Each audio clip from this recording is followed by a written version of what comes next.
Hello friends, welcome to Agravity classes. तो कैसे हैं आप सभी? मस्त। तो ये फ्रेंड्स, देखते हैं आज हम लोगों का चैप्टर 2 है फंडामेंटल ऑफ इलेक्ट्रिसिटी, विद्युत का मूल। तो इसके पहले हम लोगों ने एक चैप्टर पढ़ा था, फर्स्ट चैप्टर इलेक्ट्रिक कंसेप्ट। तो हमने कहा था कि इलेक्ट्रिक कंसेप्ट में बस थोड़ा थोड़ा हम जानेंगे विद्युत क्या है, इलेक्ट्रिसिटी के बारे में उतना डीप नहीं पढ़ेंगे। और उसमें हमने दुर्घटना, विद्युत से घटने वाली दुर्घटनाएं और सावधानियों के बारे में देखा कि पहले क्या उसकी विद्युत का कार्य करने से या उपयोग करने से पहले हमें क्या सावधानियां बरतनी चाहिए और क्या उससे घटनाएं घट सकती हैं, उनके बारे में हम लोगों ने जान लिया था। और विद्युत के बारे में भी हम लोग, इलेक्ट्रिसिटी के बारे में भी जाना, उसमें उतना डीप से नहीं पढ़े। मैंने कहा था कि जब नेक्स्ट चैप्टर हम लोग पढ़ेंगे, चैप्टर 2 में फंडामेंटल ऑफ इलेक्ट्रिसिटी, विद्युत का मूल, तो उसमें हम एकदम विस्तृत से डीप में पूरा विद्युत को पढ़ेंगे, इलेक्ट्रिसिटी को पढ़ेंगे। तो आइए हम इस चैप्टर को भी वहीं से जोड़ते हैं। पहले जो फर्स्ट चैप्टर हम लोगों ने पढ़ा था विद्युत के बारे में, इलेक्ट्रिक कंसेप्ट में, तो वहीं से इसको भी जोड़ के स्टार्ट करते हैं और आगे देखते हैं इसमें पूरा विस्तृत से। तो उसमें हमने बताया था कि क्या एक वैज्ञानिक थे थेल्स, जिन्होंने घर्षण के माध्यम से क्या किया था, वस्तुओं को आवेशित किया था। सर्वप्रथम थेल्स वैज्ञानिक थे जिन्होंने सर्वप्रथम घर्षण के माध्यम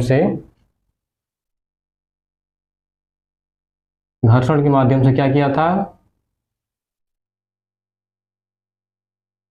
किसी वस्तु को आवेशित किया था।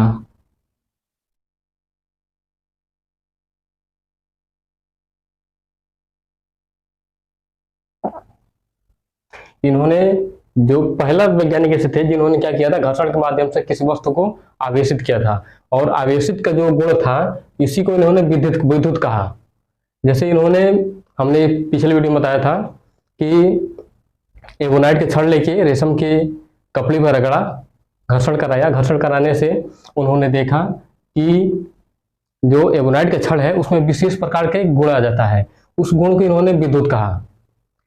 और इसके बाद एक वैज्ञानिक हुए, उसमें हम बताए थे बेंजामिन फ्रैंकलिन।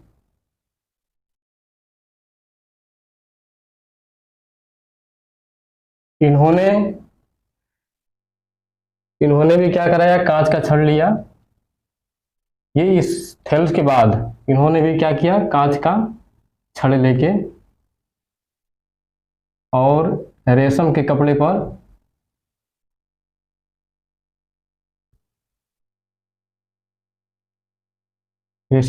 से घर्षण कराया।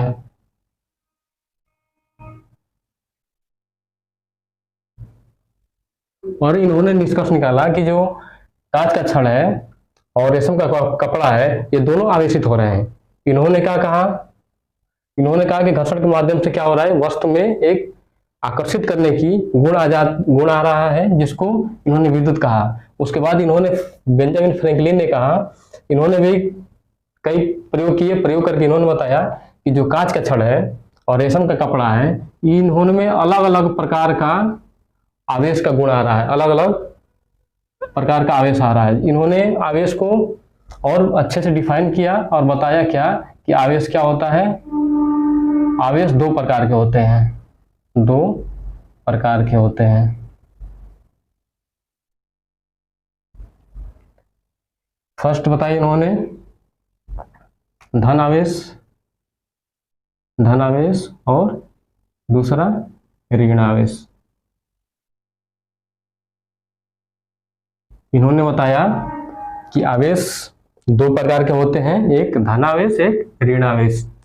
इन्होंने जो कांच का छड़ था, अगर मान लो ए है इसको, और रेशम का जो कपड़ा था बी, इन्होंने जब घर्षण कराया तो इन्होंने देखा जो कांच का छड़ था, इस पे क्या होता था, धन आवेश और जो रेशम का कपड़ा था इस पे क्या होता था, ऋण आवेश हो जाता था। और इन्होंने बताया कि जो ये गुण है धनावेश और ऋण आवेश का, ये कैसे डेवलप हो रहा है, कैसे हो रहा है। इन्होंने कहा कि इलेक्ट्रॉन जब घर्षण करा रहे हैं तो इलेक्ट्रॉन जो कांच का छड़ है इससे इलेक्ट्रॉन कहाँ जा रहे हैं, रेशम के कपड़े पर, और इलेक्ट्रॉन जाने के कारण क्या होगा, ये ऋण आवेशित हो जाएगा। जैसे मान लो किसी से हम कर्ज लेते हैं, ए है और ये बी है, अगर इसी एक कर्ज लेगा तो ये क्या हो जाएगा, ऋण आवेशित हो जाएगा, माइनस में हो जाएगा ना। इसी प्रकार से इससे इलेक्ट्रॉन कहाँ जाते हैं, बी के पास। ये क्या है, कांच का छड़ है, घर्षण कराया तो क्या हुआ, इस पे ऋण आवेशित हो जाता है। क्यों होता है, क्योंकि यहाँ से इलेक्ट्रॉन कहाँ जाते हैं, बी पर, यानी रेशम के कपड़े पर। ये क्या हो गया, ऋण आवेशित हो गया। जैसे हम किसी से कर्ज लेते हैं तो क्या होता है, हम माइनस में चले जाते हैं। इसलिए क्या होता है, इससे आप याद कर सकते हैं कि हम किसी से कर्ज लेंगे तो क्या होगा, माइनस में। इसका मतलब क्या हो, ये कर्ज ले रहा है या इलेक्ट्रॉन यहाँ से कहाँ जा रहा है, यहाँ पर, और ये धनावेशित हो जाता है क्योंकि ये त्याग करता है, इसके पास इलेक्ट्रॉनों की संख्या कम हो जाती है, इसके पास ज्यादा हो जाता है। तो जो ऋणावेश होता है इस यहाँ इलेक्ट्रॉनों की संख्या अधिक होती है, जो धनावेश होता है वहां पे इलेक्ट्रॉनों की संख्या कम होती है। तो इन्होंने निष्कर्ष निकाला कि जो कांच का छड़ है और रेशम का कपड़ा है, तो घर्षण कराएंगे तो रेशम का कपड़ा ऋणावेशित हो जाएगा और जो कांच का छड़ है वो धनावेशित हो जाएगा। तो हम जान लेते हैं, पहले तो आवेश दो प्रकार के हो गए, एक धनावेश एक ऋणावेश। इलेक्ट्रॉन किधर से जा रहा है, धनावेश से, ये धनावेश से इलेक्ट्रॉन लिया है तो ऋणावेशित हो गया है। इस पे कौन सा आवेश है, ऋणावेश, इस पे धनावेश।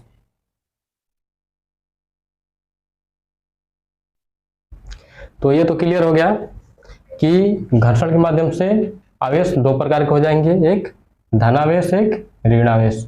ये ऋणावेश क्यों हुआ, क्योंकि घर्षण जब हुआ तो इलेक्ट्रॉन कहाँ चले गए, इस रेशम के कपड़े पर। कि जब इस पे इधर से गया इसका मतलब इस पे कर्ज हो गया, कर्ज हो गया तो इसके पास इलेक्ट्रॉनों की संख्या अधिकतम हो गई, इलेक्ट्रॉन कितना क्या हो गए, मैक्सिमम हो गए। और इससे इलेक्ट्रॉन गए हैं तो यहाँ इलेक्ट्रॉनों की संख्या क्या हो गई, मिनिमम हो गया, इलेक्ट्रॉन क्या हो गए, मिनिमम हो गए। तो दो चीज यहाँ आता है, एक आवेश एक इलेक्ट्रॉन। तो हम पहले जान लेते हैं इलेक्ट्रॉन क्या होता है। देखिए कोई भी वस्तु है, तो कोई भी पदार्थ किससे मिलकर बना है, पदार्थ कोई भी पदार्थ ले लो आप, वस्तु ले लो, तो किससे मिला है, छोटे छोटे परमाणुओं से मिलकर बना है। किससे मिलकर बना है, परमाणु से। और परमाणु किससे मिलकर बना हो, आप लोग इलेक्ट्रीशियन में अगर आईटीआई किए हो, डिप्लोमा किए हो, ये विस्तृत से पढ़े होंगे। जो हमारे लिए इंपोर्टेंट होगा हम केवल उसी पर चर्चा करेंगे और डीप से करेंगे। तो परमाणु किससे होगा, पदार्थ कोई भी पदार्थ किससे मिलकर बना है, परमाणु से। और परमाणु की संरचना आप लोग पढ़े होंगे साइंस में, इसको बढ़िया से पढ़ा जाएगा। तो परमाणु किससे मिलकर बना है, इलेक्ट्रॉन, प्रोटॉन, न्यूट्रॉन और नाभिक। तो इन तीनों से मिलकर बना है क्या, परमाणु। जैसे ये हो गया आपका नाभिक और ये कक्षा हो गए। तो यहाँ पे क्या पाए जाते हैं, प्रोटॉन और न्यूट्रॉन। नाभिक में क्या होता है, प्रोटॉन और न्यूट्रॉन। अब बाहरी क्या होता है, बाहर में कक्षा में इसके इलेक्ट्रॉन होते हैं। तो केवल इलेक्ट्रॉन को यहाँ से जानना है कि कोई भी पदार्थ परमाणु से मिलकर बना है। और परमाणु में क्या होता है, विभाजीकरण होता है, इसका भी विभाजन होता है किसमें, इलेक्ट्रॉन प्रोटॉन न्यूट्रॉन। इसके अंदर क्या पाया जाता है, इलेक्ट्रॉन प्रोटॉन न्यूट्रॉन। तो नाभिक में क्या होता है, इसको बोलेंगे नाभिक है, न्यूक्लियस। नाभिक में क्या होता है, नाभिक में बस इतना याद रखना है, परमाणु के नाभिक में क्या होता है न्यूट्रॉन और प्रोटॉन। न्यूट्रॉन क्या होता है, उदासीन होता है, इस पे कोई आवेश नहीं होता है। प्रोटॉन धनावेशित होता है और ये 1.6 इंटू 10⁻⁻19 कूलम होता है इसका आवेश। और जो नाभिक के चारों तरफ इलेक्ट्रॉन कक्षा में चक्कर लगाते हैं, स्पिन करते हैं, उसका आवेश होता है -1.6 इंटू 10⁻⁻19 कूलम।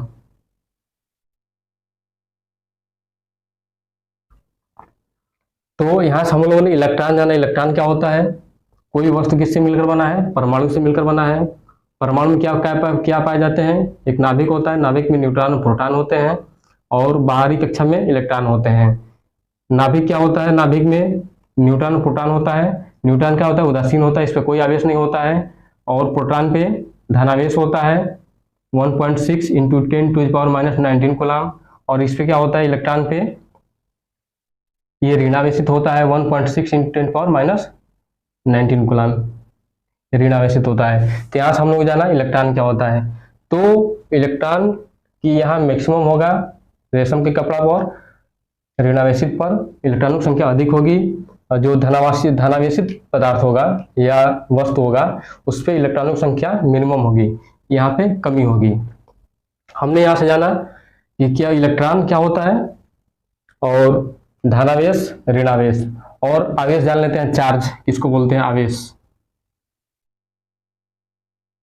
तो आवेश कह सकते हैं पदार्थ का वह गुण है। आवेश क्या है?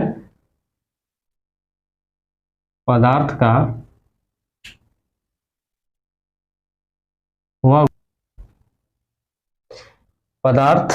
का वह गुण है जिसके कारण वस्तु क्या करता है? वैद्युत आकर्षण या विकर्षण का अनुभव करता है।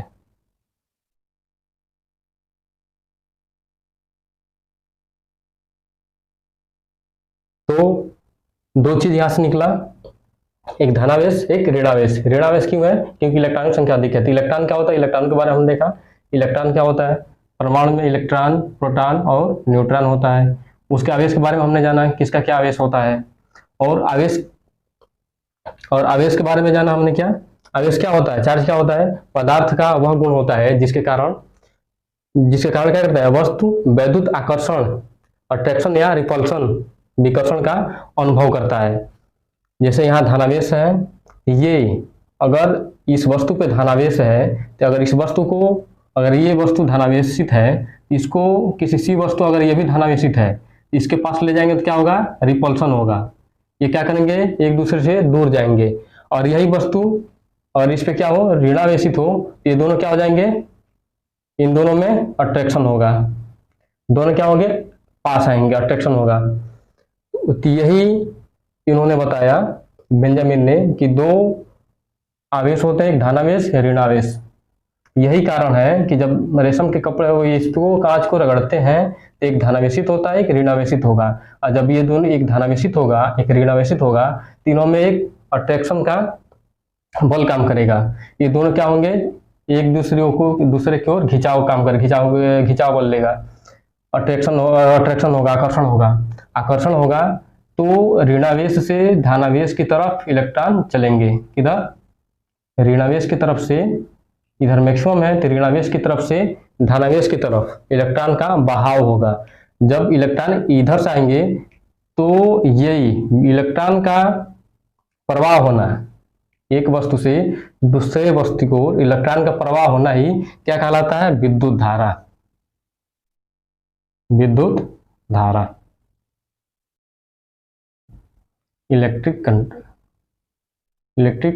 करंट। सिंपली देखिए, इलेक्ट्रॉन क्या होता है? ये क्या होता है? आवेश क्या होता है? आवेश दो प्रकार का होता है, एक धनावेश, ऋणावेश। इन्होंने प्रयोग किया कांच के छड़ और रेशम के कपड़े पे। तो कांच का छड़ धनावेशित हो गया और ये ऋणावेशित हो गया। तो ये होने के कारण क्या है? इलेक्ट्रॉन का ट्रांसफर होना रेशम के कपड़े पर। जब ट्रांसफर हो गया तो एक धनावेशित हो गया, एक ऋणावेशित हो गया। और जब दोनों का आवेश विपरीत था तो क्या हुआ? अट्रैक्शन हुआ। तो ऋणावेश की तरफ से इलेक्ट्रॉन का प्रवाह किधर होगा? धनावेश की तरफ। और इलेक्ट्रॉन का आना है, इलेक्ट्रॉन का प्रवाह ही क्या कहलाता है? विद्युत धारा कहलाता है। ठीक, तो इलेक्ट्रॉन का आने को क्या कहे? विद्युत धारा। याद रखना, इलेक्ट्रॉन नेगेटिव से पॉजिटिव तरफ जा रहा है तो धारा इसकी विपरीत होती है। विद्युत धारा क्या होती है? विपरीत होती है। तो कहां से जाएगी? धनावेश से ऋणावेश की तरफ। इलेक्ट्रॉन किधर से जा रहा है? ऋणावेश से धनावेश की तरफ। तो विद्युत धारा इसकी क्या होती है? विपरीत होती है। तो विद्युत को इन्होंने किस प्रकार डिफाइन किया, घर्षण कराया, तो दोनों में क्या हुआ, एक विशेष प्रकार का गुण आया। वो विशेष प्रकार का गुण क्या था, आवेश का आना, ऋणावेश और धनावेश। जब ऋणावेश और धनावेश आ गया तो इन्होंने जो विशेष प्रकार गुण क्या था, एक और दूसरे ओर क्या आकर्षित कर रहा था। तो आकर्षित क्यों कर रहा था, क्योंकि इलेक्ट्रॉन का प्रवाह हो रहा है, इधर से इधर तक, नेगेटिव से पॉजिटिव की तरफ इलेक्ट्रॉन जाएंगे और इलेक्ट्रॉन इधर जाएंगे तो धारा का प्रवाह विपरीत दिशा में हो जाएगा।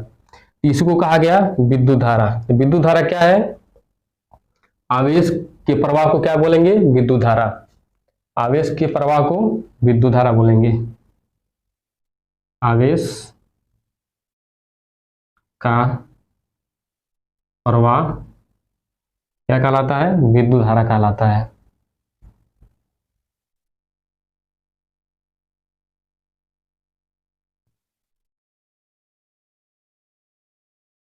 और इसका एक और गुण हो गया क्या, विद्युत धारा की दिशा,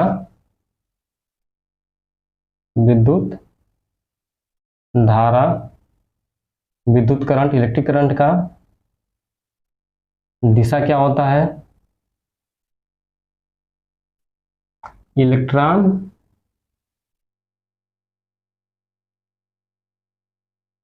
प्रवाह के विपरीत। विद्युत धारा का दिशा इलेक्ट्रॉन प्रवाह के विपरीत होता है। और इलेक्ट्रॉन का प्रवाह किधर होता है, ऋणावेश की तरफ से, ऋणावेश से धनावेश की तरफ इलेक्ट्रॉन का प्रवाह होगा। इलेक्ट्रॉन का प्रवाह अगर ऋणावेश से धनावेश की तरफ हो रहा है तो धारा का प्रवाह किधर होगा, धनावेश से ऋणावेश की तरफ। हमने विद्युत धारा जाना कि विद्युत धारा क्या होता है, आवेश का प्रवाह ही विद्युत धारा कहलाता है। या इसका एक और डिफिनेशन होता है, आवेश प्रवाह के दर को विद्युत धारा कहते हैं। आवेश प्रवाह के दर को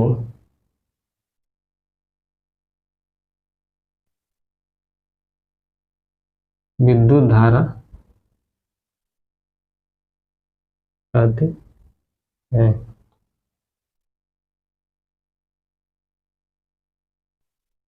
तो क्या हो गया, विद्युत धारा, आवेश प्रवाह के दर को विद्युत धारा कहते हैं। या कह सकते हैं कि अगर इलेक्ट्रॉन का प्रवाह हो रहा है तो विद्युत धारा का भी प्रवाह हो रहा है, तो क्या हो गया, आवेश का प्रवाह विद्युत धारा कहलाता है। अगर आवेश का प्रवाह हो रहा है, इलेक्ट्रॉन क्या है, एक आवेश है, ऋणावेश है, इसमें नेगेटिव चार्ज होता है, तो आवेश का प्रवाह हुआ, इसका मतलब विद्युत धारा का भी प्रवाह हो गया इसके विपरीत दिशा में।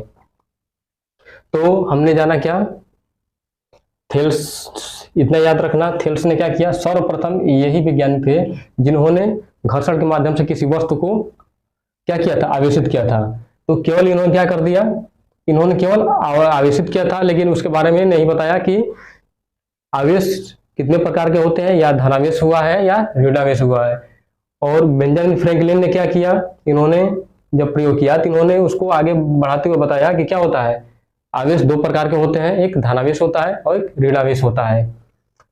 तो यहां से हमने देखा कि धनावेश हो रहा है, इसका मतलब ये हो रहा है कि यहां से इलेक्ट्रॉन क्या हुआ, इधर शिफ्ट हो गया था घर्षण के माध्यम से। जब इधर शिफ्ट हो गया तो एक धनावेश हो गया, एक ऋणावेश हो गया। जब विपरीत आवेश हुआ तो क्या हुआ, विपरीत आवेश होगा तो नेगेटिव तरफ से पॉजिटिव तरफ क्या होगा, अट्रैक्शन होगा। अट्रैक्शन होगा क्यों होगा, क्योंकि इलेक्ट्रॉन किधर जाएंगे, नेगेटिव से पॉजिटिव तरफ। और इलेक्ट्रॉन नेगेटिव से पॉजिटिव जाएंगे तो विद्युत धारा का प्रवाह किधर से होगा, पॉजिटिव से नेगेटिव तरफ। जब विपरीत आवेश होगा तो क्या होगा, अट्रैक्शन होगा, आकर्षण होगा। और यदि दोनों पॉजिटिव हो गए या दोनों नेगेटिव हो गए, अगर सेम आवेश हुआ तो वहां पे क्या होगा, रिपल्शन होगा, विपरीत गुण आ जाएगा। तो ये हमने जान लिया कि विद्युत धारा क्या होता है, विद्युत धारा क्यों प्रवाह होता है, विद्युत प्रवाह की क्या वजह है, विद्युत प्रवाह अगर हो रहा है तो उसकी वजह क्या है, इलेक्ट्रॉन का प्रवाह। ठीक, तो हमने देख लिया विद्युत से कहां तक पहुंच गए, विद्युत उत्पत्ति से लेके किस प्रकार से आवेशित किया गया तो उसको, आवेश के गुण को विद्युत कहा गया। और हमने देखा कि विद्युत का प्रवाह किस प्रकार से होता है, अगर दो आवेश विपरीत है तो इलेक्ट्रॉन का प्रवाह होगा, इलेक्ट्रॉन का प्रवाह होगा तो विपरीत दिशा में विद्युत धारा का प्रवाह होगा। तो विद्युत धारा हमने जान लिया, लेकिन एक और जानते हैं विद्युत धारा कितने प्रकार की होती है, या इलेक्ट्रिक करंट कितने प्रकार की होती है।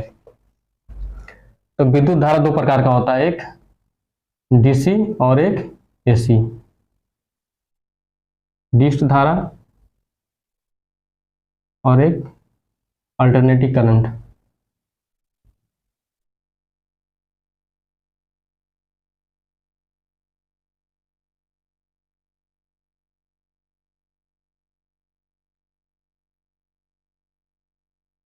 Alternating current. तो विद्युत धारा दो प्रकार के होते हैं, इसको आगे देखेंगे। हमने आवेश को जान लिया, और अगले नेक्स्ट वीडियो में पढ़ेंगे हम आवेश। आवेश का मात्रक होता है क्या, कूलाम। तो हम कूलाम का नियम पढ़ेंगे जो आवेश से रिलेटेड है, आवेश पर